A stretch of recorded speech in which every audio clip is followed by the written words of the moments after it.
kaalaazariin kun immoo boonmaaroo yookiinis immoo anniisaa iddootti seelonni qaamni diimaa adii fi pilaatileetiin iddootti oomishan kan hubu yeroo ta'u keessumaa immoo ispiliin kan jedhamee afaan oromootiin hin beeku maal akka ta'e ispiliinaan jedhamu dhanna namaa keessaa fi keessumaa immoo kan akka tiruu akka isaan dhiitaan godhee kan qaama namaa nyaatee akka qaamni namaa dhiigee yookiinis immoo dhukkubni secondary infection jedhamu waan akka baakteeriyaa qabatee nama ajjeesu kan godhudha. Visceral leishmaniasis kun baay'ee dhukkuba nama lubbuu namaa dabarsuu irratti beekamudha.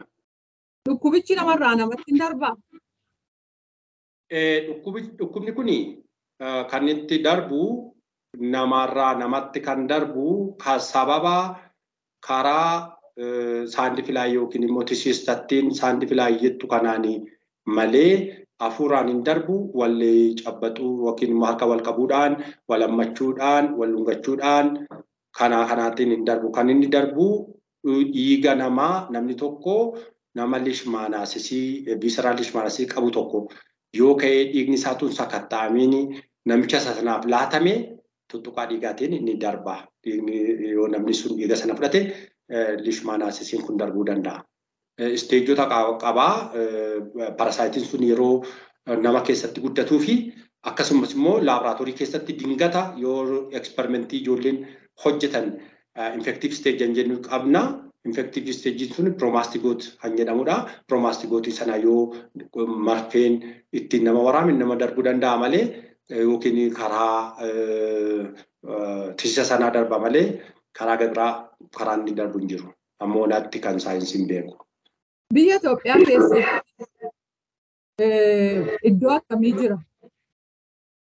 Biyya Itoophiyaa keessatti gara baay'eessaatti gammoojjota baay'ee altituudiin isaanii gadi bu'ee jiru keessatti kan hojjetu keessumaa akka karaa kaabaa kanaa karaa humeraa akka maakaadiraa sagadee iddoo jedhamu kanaa fi karaa boorana karaa gadi immoo karaa booranaa fa'aa kana lafa sulullee gannaalee fa'aa jiru kana awaash fa'aa kana keessatti mul'ata. Killiloonni yookiinis immoo riijiniin adda addaa kan akka Tigraay, Amaaraa, Oromiyaa, Affaar, Sumaalee fi kibba Itoophiyaa keessatti in argama. Namni dhukkubi kaalaazar jedhamu kanaan qabame mallattoon agarsiisu maal? Namni dhukkuba kanaan qabame yeroo baay'ee dhukkubni kun mallattoon laatu dura. Namoota baay'ee namoota immuniitiin isaanii yookiis immoo qaamni loltuu qaamni adii isaanii cimaa ta'ee niwutirishinii qabaatan yookiis immoo nyaata gahaa qabaatan dhukkuba kana salphaatti mallattoon agarsiisan. Garuu dhukkubni kun mo'atee dhufee yeroo mallattoo agarsiisu dhalli isaanii hin ho'aa tokkosaatis jennu kana hin agarsiisu qaamni isaanii hin hir'ata qaama hir'ina sibiilaa dhiiga isaaniitu gadi bu'aa mallattoo bu'aan buusaa fakkaatu agarsiisu hidhiin isaanii dhiigutti ka'a qaamni isaanii hin dhiigaa yeroo qaamni red blood cell jennu yookiin immoo qaamni diimaa fi kan adii lakkoofsi isaanii gadi bu'aa yeroo laaboraatooriitti ilaalanii kanaan mallattoo akkas agarsiisu. Egaa wal'aansi isaa immoo maal ta'a? Jalqaba ergi namoonni kun mana yaalaa dhaqanii mallattoo dhukkubni kun agarsiisee warri hakiimonni isaanii yeroo ergi ilaalanii booda namoonni kun yoo leishmaniyaa ta'uusaa barame jalqaba utuu qoricha hin laatinii fi dura dhiiga isaanii sakatta'anii ilaalu.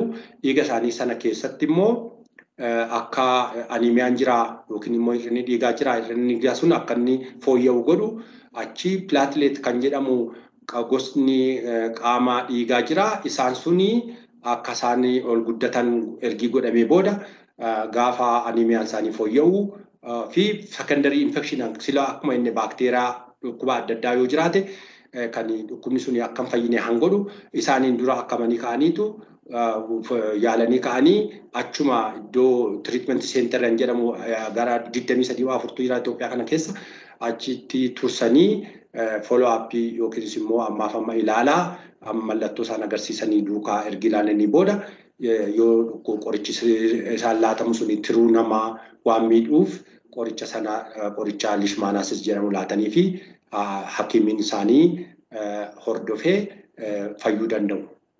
Keessa namaatii kan inni nyaatu achii booda dhukkuba biraa fidee kan nama ajjeesu achii booda immoo ergi fayyee booda immoo waan dhukkubni kun tempereecharii gogaa keessaa dhandhamatee immoo ol ba'ee gara gogaa namaatti ol dhufee shiffi jedhee akka gifira yookiinis immoo akka nama bugurii finniisa fakkaatee baay'atee gogaa namaa irratti ba'a.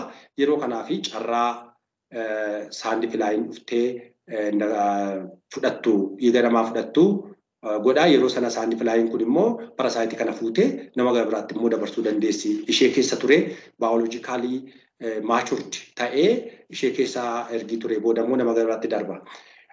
Kanaaf hakiimonni yookiinis immoo ogeessoliin fayyaa kana hatattamaan yeroo argan dafanii namoota sana akka isaanii qullaa isaanii hin teenye yaalaa godhanii fi akka saandi filaayin kun dhuftee dhiiga isaanii keessaa parasaayitii kana hin fuune yoo godhani dhukkuba kana ofirraa ittisuurraa akka koomunitii gara biraatti hin dabarre gochuu irratti qooda olaanaa qaba. Dhuma marii keenyaa irratti Dooktar hawaasni waan kanarraa of ittisuuf maal gochuu qaba? Ammoo vaaksineeshiniin yookiin kittibaanni yookiin talaalliin dhukkuba kanaaf ta'u hin jiru. Qorichi immoo dhukkuba kanaaf dhibbatti fayyisu hin jiru.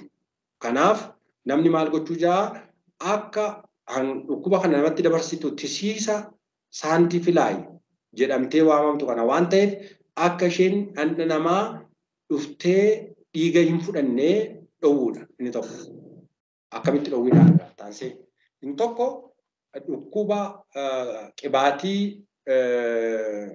yookiin maannoo qibaatii tisiisni kun yeroo dhuftu akka isheen nama hin hidhine hangodhu ripelant dibachuu. Lama carraa gogaa ofii yookiin immoo qaama ofii bakkeetti baasan yookiin maannoo tisiisni kun baay'ee xiqqoo bookee busaarraa waan xinnaattuuf waan ija namaatti mul'anneef kana wayyaa furdaa uffatanii akka isheen dhala namaa hin hidhine yookiinis immoo dhiiga fudhachuudhaaf hin dhumne akka godhan maaliif isheen tisiisni isheen dhalaa jechuudha. Dhalaatu fida kana akka isheen dhuftee nama hin ciniinne gochuu. Lammanni wayyaa yeroo halkan rafan keessumaa dhukkubni kun galgala cabsaa galgalaatii kaasee hanga bariitti yoo nama argatte waan nama hiddituuf yeroo akkasii bakkee turuu dhiisuu. Bakkee turuu dhiisuu yoo keessa galanis immoo maalitti hir'isuu yeroo keessa galanis immoo taafaasaa maannoo beedineetii jedhamu kana. Isa uffachuu kan beedineetiin yookiinis immoo kan sireerratti haguuganii akka isheen nama hin hidhine yookiinis immoo hin ciniinne godhu suni kan bookee busaarraa adda. Kan ishee kanaa baay'ee xinnoo taateef keessa lo'uu dandeessi. Kanaaf keessumaa kan bookee busaa kan qorichaan waliin makame suni baay'ee gaariidha ishee ejjisuudhaaf. Sadaffaan mana iddoo rafiitii iddoo yeroo baay'ee mana keessa turan tisiisaa maannoo anti saandifilaayi insektisaayidii facaasuu ogeessa gaafatanii ogeessaan akka inni faca'u gochuu. Gara biraan immoo dhukkubni kun akkamitti namatti darba akkamitti ittisu kan jedhu buufanni fayyaa baadiyyaa jiran magaalaa jiran hundumti isaanii barnoota health education jedhamee kennamu ganama hamma namoonni mana hakimii isaanii duukaa wal arganitti barsiisamuu qaba. Mana barnootaattis ijoollee mana barnootaatti akka isaan warra isaanii galanii barsiisaniif barnoonni akkasii kennamuufii qaba. Dooktar Garramuu Xaasoo deebii nuu laattaniif maqaa raadiyoo sagalee Ameerikaan hedduu galatoomaa. Isinis galatoomaa waan nu gaafattaniif.